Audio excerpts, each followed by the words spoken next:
શું બોલી રહ્યા છો?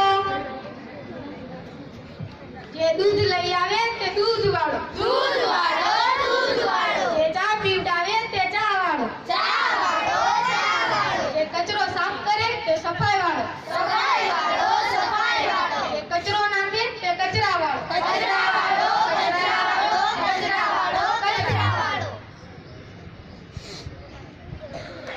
નમસ્કાર, હું શ્રી ભીમરાવ પ્રાથમિક શાળાની એક વિદ્યાર્થીની છું. હવે આપણે જોઈએ વર્ગમાં શું થઈ રહ્યું છે. જુઓ એના વર્ગમાં, જુઓ એના વર્ગમાં.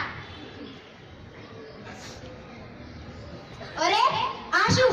વર્ગમાં બેગ, બોટલ બધું જાણે આવડું. તમને વર્ગમાં શું શીખવવામાં આવ્યું છે? અરે મેડમ, વર્ગ શરૂ થવાનો સમય થઈ ગયો છે. આ બધું જ કામ હવે માસી પાસે જ કરાવી લો. શું તમે બધા પોતાનું કર્તવ્ય ભૂલી ગયા છો? તમને સમય મળે છે ને પોતાની વસ્તુઓ યોગ્ય જગ્યાએ રાખવાનો? હું તો ક્યાંનો આ બધાને એ જ કહું છું. બોલો નહીં બેટા, કરીને બતાવો.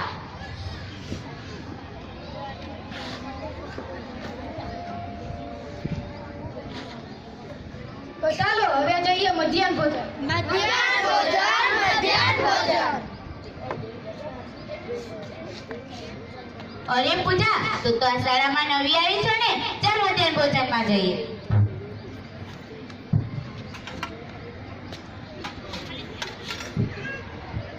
અરે પૂજા, તું ક્યાં જાય છે? તારી ડીશ તો તું લઈ લે.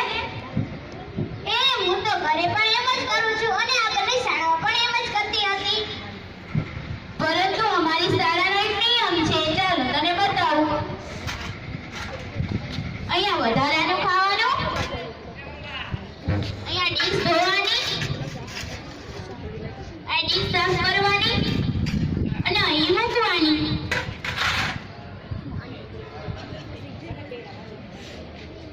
અમારી શાળામાં દરેક વિદ્યાર્થી પોતાની જવાબદારી પૂરી રીતે નિભાવે છે.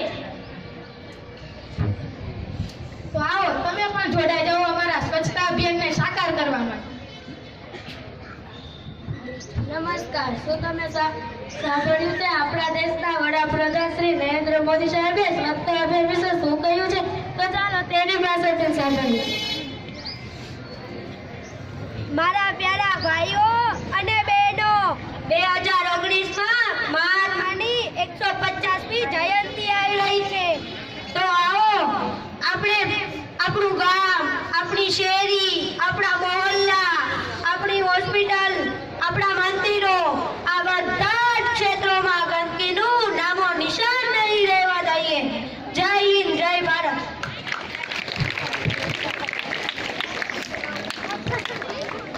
તો આવો તમે પણ તો આવો શપથ લઈએ. અમે અમારું ઘર, અમારી શાળા, અમારા શહેરને સ્વચ્છ રાખવા માટે પૂરું યોગદાન આપીશું અને કચરો હંમેશા કચરા પેટીમાં જ નાખીશું. એક કદમ